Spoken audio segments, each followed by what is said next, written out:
these amendments. Madam Speaker, I have read the Constitution, and nowhere in the Constitution does it say cabinet secretaries shall appear before the plenary. The only place where you get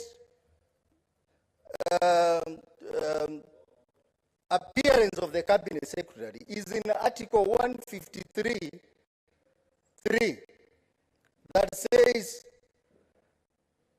a cabinet secretary shall attend before a committee of the National Assembly or the Senate when required by the committee and answer any questions concerning a matter for which the cabinet secretary is responsible. Madam Speaker, even if we wanted cabinet secretary to appear, then we'll go the Umtata way. Let us have a committee of the whole House so that it is cabinet secretary appearing before the committee, but a committee of the whole House. Then we can ask questions in that committee of the whole House, and I think that will not be breaking the Constitution. But by amending the standing orders in the manner we have done, Madam Speaker, it offends Article 153 of the Constitution. Madam Speaker, additionally, as some members have said, we need to ask ourselves, what system of government are we looking for? Are we looking for a parliamentary system of government? And if we are looking for a parliamentary system of government, then let's not do things in a piecemeal. Let's even have a prime minister who will be appearing here for Prime Minister's Hour to answer questions from us. I know we have a position closer to a Prime Minister. Why do we want to pass these amendments before we put that position in law? I'm talking about the Prime Cabinet Secretary, who happens to be my constituent. It is very clear in the coalition agreement that his position was supposed to be entrenched in law 30 days on assumption of power. That has not been done. So let us have a parliamentary system of government if you want to have it. Let us have a presidential system if you want to have it. Let's not have something strange in between that is not clear. And Madam Speaker, this agitation for wanting to change things to look different is going to hurt this country.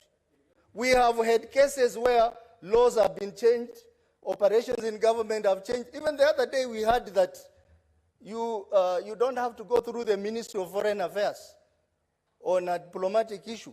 You can go direct to a line ministry. Madam Speaker, that violates the Vienna Convention. We want to do things different in this country, and it's going to hurt us, Madam Speaker. Madam Speaker, to end, as Honorable Kajwang has said, that Wednesdays are days when some of our committees, especially the committee of CPAC and CPIC, we engage counties. And we have a backlog of work. Madam Speaker, I'm worried that if we take away Wednesday, we will not be able to clear the backlog we have. So in that case, we will permanently request for a leave so that we can handle the numerous reports we have in CPAC and CPIC. Madam Speaker, I want to urge members, please let us be objective on this matter. Let us be wise, because we may do things in a hurry. We may want to impress our political bosses, but in future, I can guarantee you, this will come to haunt us. And Madam Speaker, this is a matter that if one went to court, he will easily get orders against this. Do we want to be a parliament that is going to be injected by the courts on its own standing orders? That is one question we need to ask ourselves. So, Madam Speaker, I am opposed to these amendments to the standing orders, and I'm totally opposed, and I'm going to vote against the standing orders. I can see my friend Aaron is smiling, but I want to tell you, Majority Leader, that there is need to have Cabinet Secretary appearing before the House, yes, but let us do it in the right manner. If we want to amend the Constitution, even this side of the House is ready. We support the idea of Cabinet Secretaries coming to answer questions. But let us follow the right procedure. Let us do it constitutionally. Madam Speaker, I end by saying I oppose this amendment. Senator Nyamukaren Jerry.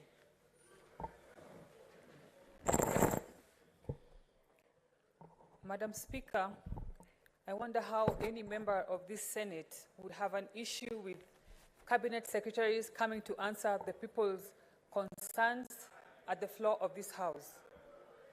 And I've also heard other members saying that if we adopt this arrangement, it would be unique from other countries that either subscribe to a parliamentary or a presidential system, Madam Speaker.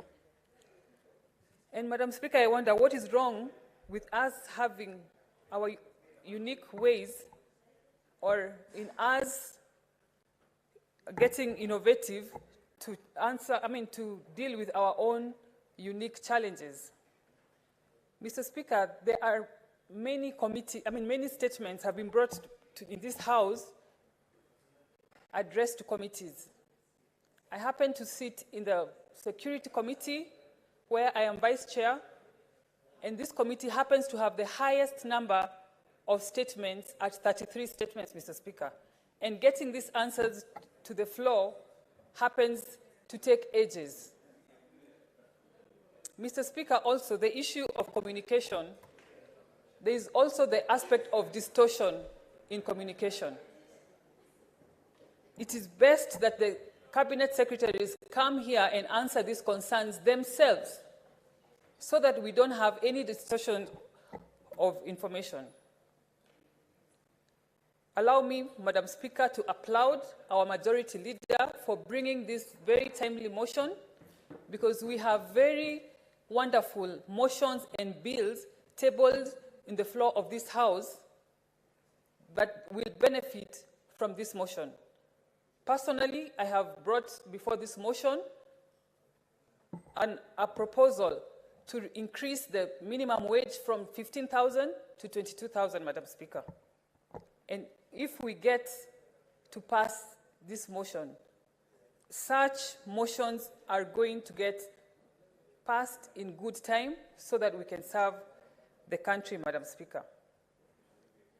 And with that, I support this motion. Thank you. Thank you, Senator Nyamu. Senator Edwin Sifuna wa Kenya.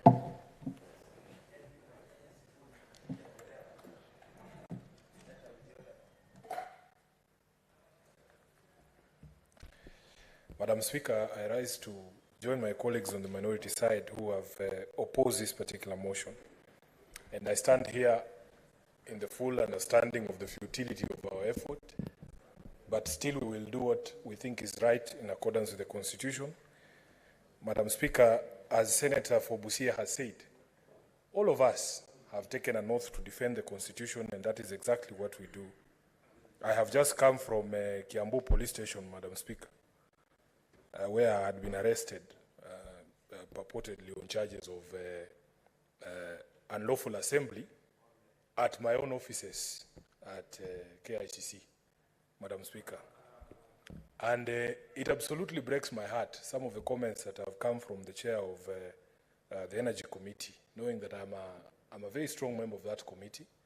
We are working together to make sure that we reduce the cost of living for Kenyans. But even as we do that, Madam Speaker, I believe it is important for those of us who believe that the constitutional rights that we gained through blood and sweat are protected. I hold the position, in fact, Madam Speaker, that every single appendage that God gave you, if you do not use it, it will fall off. Madam Speaker, this is how we as human beings lost our tails. We used to have tails. And because we were not using those tails, we no longer have tails. In my view, constitutional rights are the same.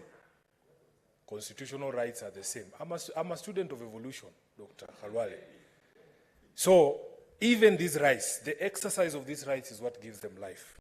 In my view, Madam Speaker, we have given our position as a minority on these amendments, and I want to confirm here that in fact, we as the leadership of the minority will be proceeding to court to challenge these particular amendments, and we know that that is a forum to ventilate some of the issues that have been raised by my colleagues. But allow me to just disabuse the notion of some of my colleagues that in fact, this is something other than what it is. Because, Madam Speaker, in our view, this is not an opportunity for us to actually put members of the cabinet to task. It is a cosmetic change we could have done way better by just going the long constitutional route to actually give the Senate powers over these cabinet secretaries. And I'm going to demonstrate how. Madam Speaker, my colleagues who think, and I like what Senator Essie Okenyuri was saying, but I hope that she listens to us also, that, Madam Speaker, in fact, if you look at the rules that were passed by the majority side, because the record of the Senate indicates, although yes, it is now a decision of the Senate, the minority, in fact, did not participate in that decision, and that's why we are taking the matter up. That, in fact, the rules that we have bound ourselves to in this particular process allow, first of all, for very serious censorship from the Speaker, that, in fact, the questions that you want to put to a cabinet secretary can be denied by the Speaker. Those are the rules that we passed here. Number two, Madam Speaker, if we have complained about the speed of the responses that come from the committees, and yet we go again and bind ourselves in a period of time under those rules that were passed here, that the responses of the cabinet secretaries can only come after 7 days, then we are defeating the point. Madam Speaker, also, as politicians, we know that the news cycle is incessant. The news cycle doesn't stop. Stories develop every day. Kenya is always on the move, Madam Speaker. By the time you are asking a cabinet secretary a question from 7 days ago, that matter has long moved on to something else. And if really the intention of this House was to try and have quick responses on matters that are relevant and current, then really these particular rules that you have passed have tied the hands of the Senate in terms of the speed with which you can get answers for your residents. And I can see my good Senator Lelego is here. If there are issues in your county, security issues, there has been an attack on a school, even if you get the CS here, by the time he comes here, Madam Speaker, that issue will have moved on and you will have fresh questions, which you can't ask him because you know you have already submitted these questions 7 days earlier. Madam Speaker, we also have this position that, in fact, the rules, the way they have been framed, they actually have been framed to stifle debate further. For instance, they say that you cannot ask a cabinet secretary about something that you heard in the media. Madam Speaker, I'll give you a classic example, and I wish the senator for Wasingishu, the chair of Health Committee, was here.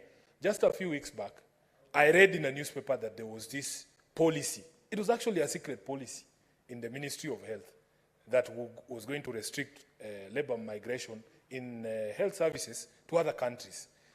The media are partners in the democratic process, Madam Speaker. Many, many things have been unearthed. We as individual citizens do not have the sort of investigative tools or the tools that are available to the media to always know what is going on in the country. Madam Speaker, if you have read today's papers, there are a lot of revelations about some of the things that are going on in the country. If I had not read that report in the newspaper about that health policy, I would not have used the platform of this House to now get clarification from the Ministry of Health. And indeed, I attended sessions of the Health Committee where the stakeholders came. The Ministry of Labor confirmed that they are not aware of such a policy. It is a policy in the Ministry of Health. The stakeholders confirmed to us that, yes, it is a secret policy in the Ministry of Health. They had actually been given some circular, and that they, in fact, had not participated in formulation of that policy. So you cannot ban or outlaw asking questions by members from things that they have seen from media, and yet these media are very critical partners in democratization. I want my colleagues to know that you cannot ask a cabinet secretary a quotation from his own speech. You can't ask a cabinet secretary a question about a quotation from his own speech. And in the context of what is happening in the country right now, Madam Speaker, If, for instance, we had the CS of Interior before us next week, and I have seen a quotation, for instance, him saying that he needs to bring amendments to the House to, review the Public Order Act. As a senator, I have already gagged myself by the rules that I passed myself. Madam Speaker, I believe that our colleagues need to understand and appreciate that, in fact, this thing is not what is being meant out to look like. Another point, Madam Speaker, the restrictions to the nature of the questions. The restrictions to the nature of the questions. This is why I'm telling my colleagues, you will not be able to achieve what you think you are achieving with these rules. There are 11 restrictions to the questions you can ask the Cabinet Secretary. And the most interesting ones, Madam Speaker, first of all, your question cannot convey a point of view. I can't give, say, Bwana CS, from the way I see things, the deployment of KDF together with the police creates command problems because of the relationships of the two entities. I can't do that. Madam Speaker, I like to speak with linguistic tools. You have gagged me, you have said I cannot use irony. I cannot use imputation, inference, opinion. How am I going to debate? You know, maybe other people have capacity to speak devoid of these linguistic devices. But I actually depend on them. This is how I became a lawyer. This is how I became a member of parliament. Madam Speaker, I cannot seek an expression of opinion from the CS. I cannot ask the CS for defense or for interior. In your view, Bwana CS, have the measures you've put in place to protect the people of Baringo been successful? I can't.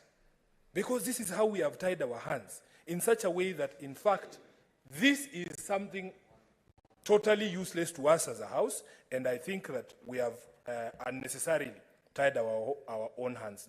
Lastly, Madam Speaker, there was something that the Senator for Busia alluded to. Under Article 125 of the Constitution, the committees have been given power to enforce attendance of witnesses. That, in fact, if a Cabinet Secretary fails to honor the invitation of a committee, you have the power to summon him. You have the power to tell him to bring documents, to compel production of documents, and examine him under oath. I have not seen a provision here that will allow us to examine the Cabinet Secretary under oath.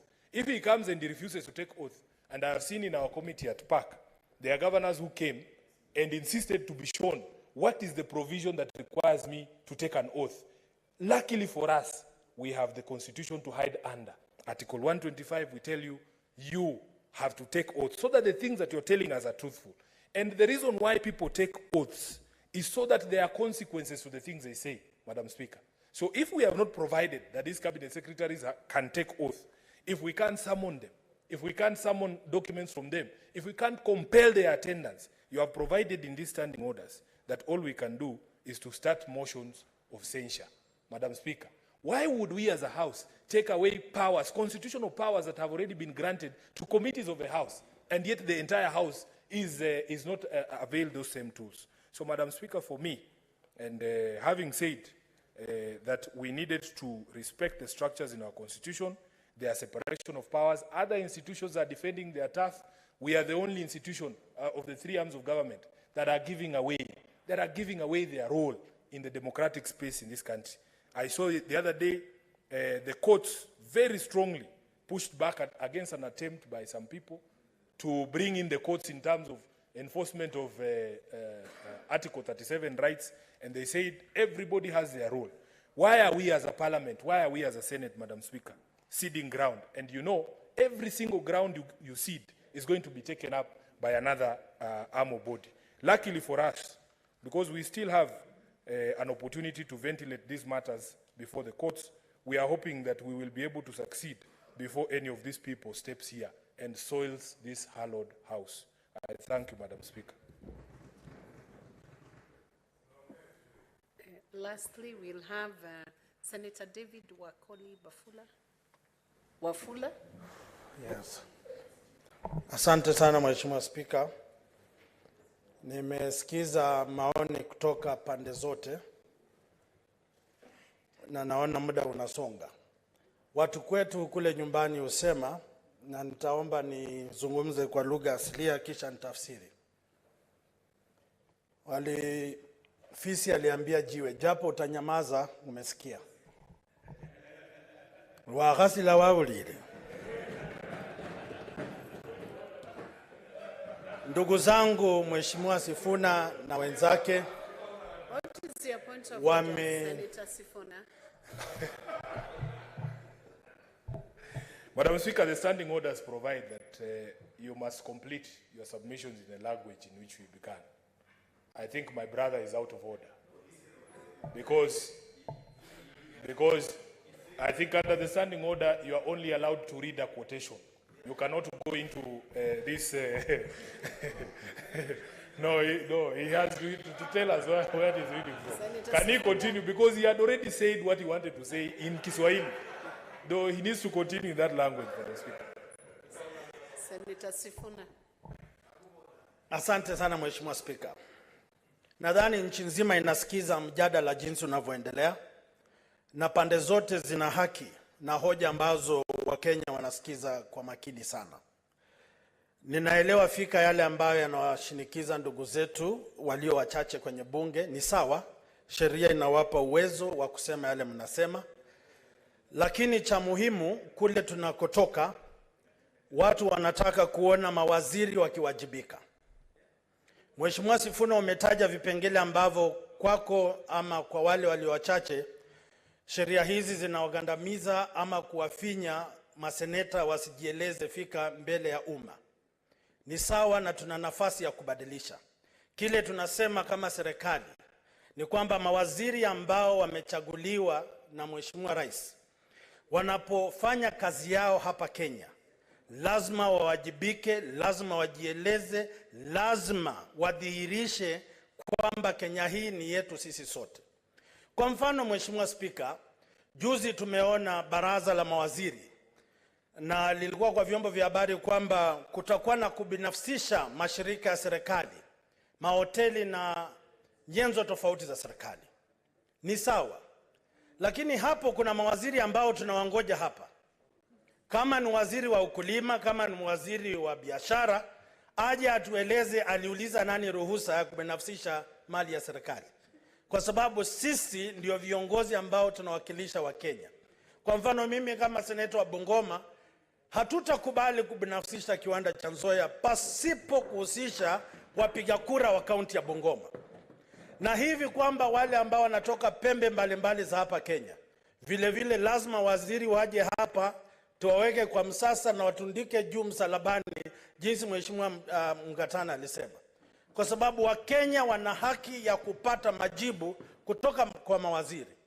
Kwa mfano kuna maeneo ya mipaka hapa Kenya, kule Malaba na kule Busia, kumekuwa na shida ya barabara. Hawa mawaziri kazi yao si kupiga picha jinsi nilisema jana. Waje watueleze bajeti tumewapa, wanatupa sisi wa Kenya haki yetu ama wao ni kujinafsisha na kufurahia matunda ya serikali. Sasa mimi naunga mkono wangu kiongozi walio wengi kwamba mawaziri waje. Lakini vile ndugu yangu amesema Mheshimiwa Sifuna, tufunguliwe milango, tuzungumze, wa Kenya wasikie.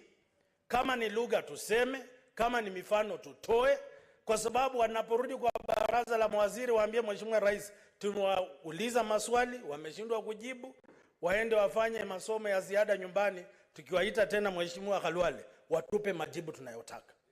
Watu wa Mombasa tunasikia bandari liko kwa shida. Lazima waziri aje atueleze ni mikataba gani, ni nani wanahusika, na kama tuna haki ama tuna hoja za kudhibitisha kwamba kuna watu wanataka kupora nchi ya Kenya, tuanase. Na sisi ndio wengi katika jumba la Senate, Mheshimiwa Spika. Sioni nini kitatutisha, lakini lazima tufuate sheria. Mawaziri waje watueleze, Wakenya kule nyumbani wasikize kwamba tuliuliza kile walitutuma na majibu tumepata. Mwisho kabisa. Okay, asante Mheshimiwa Spika, nashukuru kwa fursa hii. Naomba tuendelee na yale tunayopaswa kuendelea. Asante Mheshimiwa Spika. Unaunga mkono ama unapinga? Unga mkono na kila kitu Mheshimiwa Spika.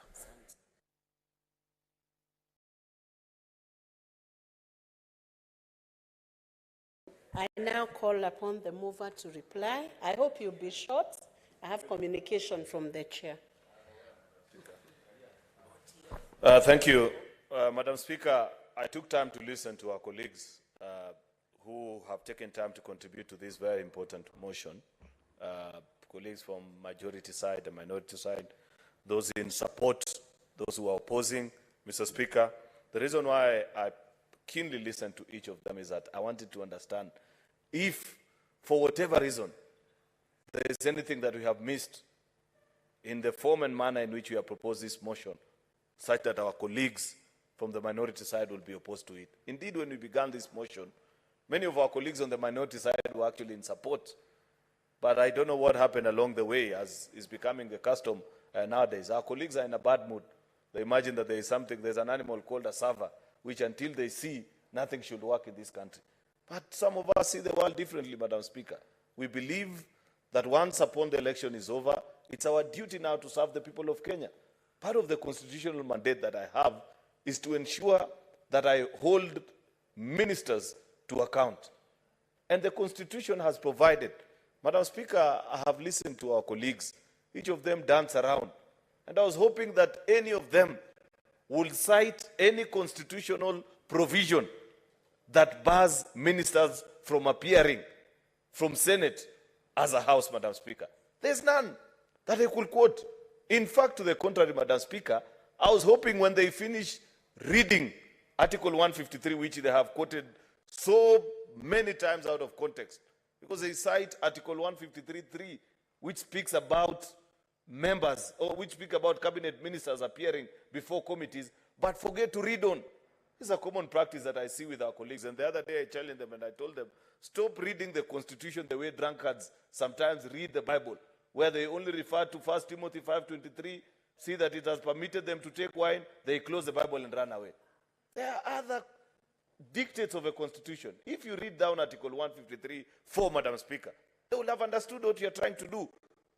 153.4, Madam Speaker, speaks that Cabinet Secretary shall, A, act in accordance with the Constitution, and B, which is extremely important to this matter that is before us, so that for the comfort of my colleagues who may be thinking that maybe what you are doing is not constitutional, is that they will provide Parliament with full and regular reports concerning matters under their control. What the Constitution doesn't do is provide for the how. We don't expect our Constitution to guide us on every little detail. It is us to create the law. And that is what we are doing, Madam Speaker. We are creating the enabling environment for cabinet ministers to appear before us. In fact, I want to tell you that there is nothing other than sulk, which is what our colleagues are doing. You will see them next week on Wednesday. When we resume, there will be more than us in this house, willing and ready to ask. If indeed they strongly believe that cabinet ministers should not come to this house, I challenge the minority side. Then don't show up when cabinet ministers are here. So, Madam Speaker, we must grow a good culture of democracy, where if my colleague who, for political reasons I don't agree with, choose, Madam Speaker, a particular path, if it makes sense, if it's good for the country, then I should be able to support them. Otherwise, what they are setting is a very dangerous precedent. The colleagues who keep on walking out every time they don't agree have bills on the order paper. They have motions. Very soon, Senator Boni Halwale, the whip on the minority side, will start applying the same games to them so that we see how they will transact. They will bring legislation which require 24 delegations. Let's see where they'll get the numbers from if they want us to play this kind of game, Madam Speaker. So, Madam Speaker, I want to appreciate the colleagues that have brought contributions to this motion. I appreciate, and I have said, and I want to repeat for emphasis' sake, Madam Speaker, that cabinet ministers will appear before us in plenary to answer to specific questions that are of national importance, policy-related matters, and still appear before committees to respond to specific matters that are under the jurisdiction of that particular committee. That is plain and simple matter. With those very many remarks, Madam Speaker, I beg to move. Thank you. Thank you, Majority Leader.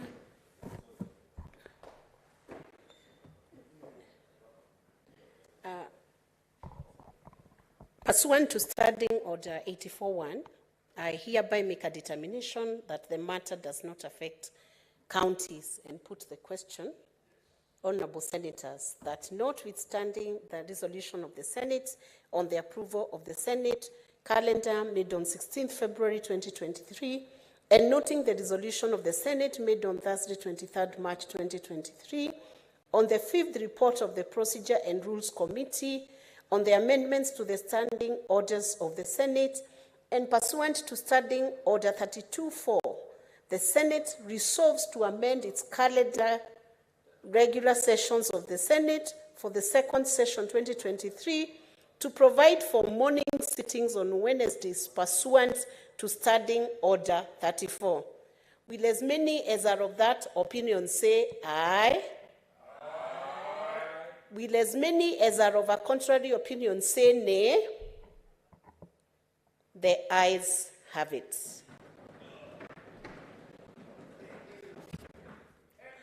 Honorable Senators, I have communication from the Chair.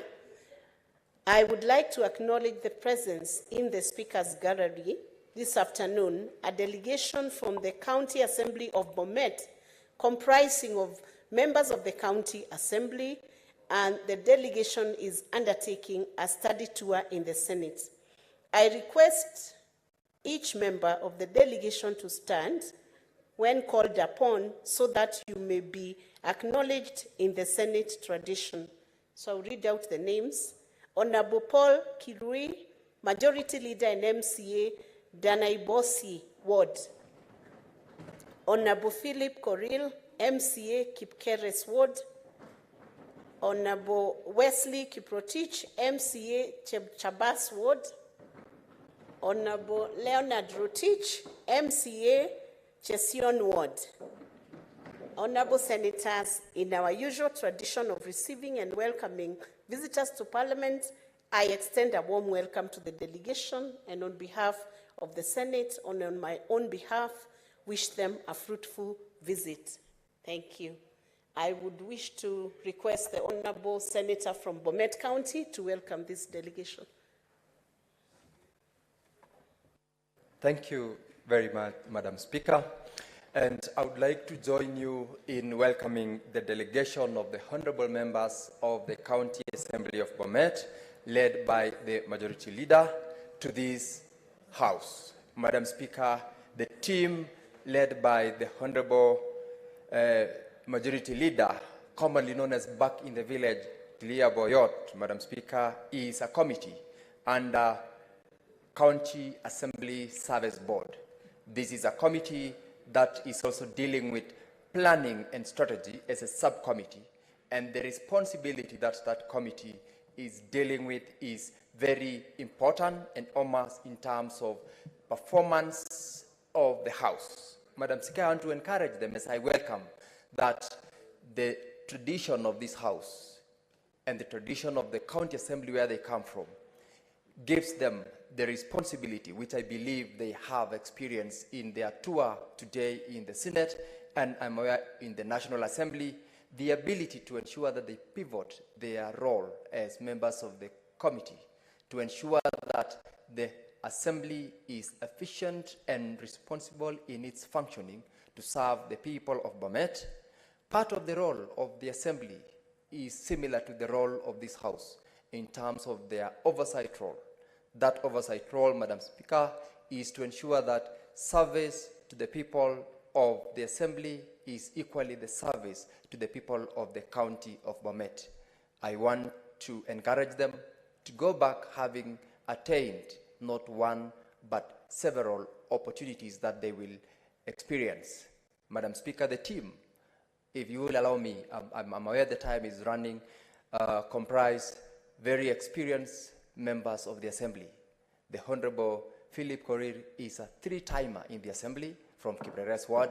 The Honorable Kiprotich is the former Deputy Speaker of the Assembly and also second-timer in the House. The Honorable Deputy Speaker, Madam Speaker, is my former teacher in my school. And I'm happy to see them also taking the lead in the County Assembly of Bomet, and I encourage them to go back a better team. I thank you.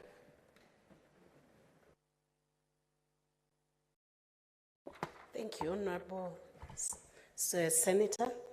Honorable Senators, it is now 6:30 p.m., time to adjourn the House.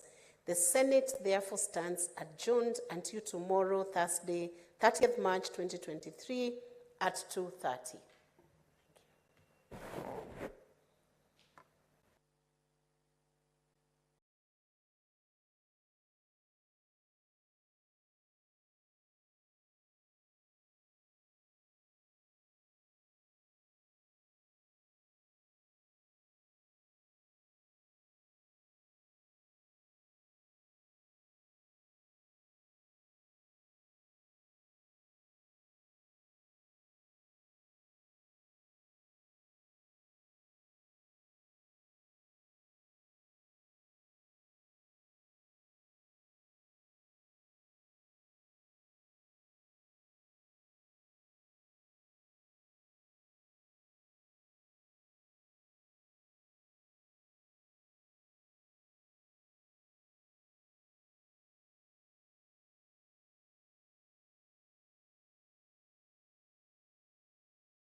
A proceeding of the National Assembly on this day of the 22nd of March,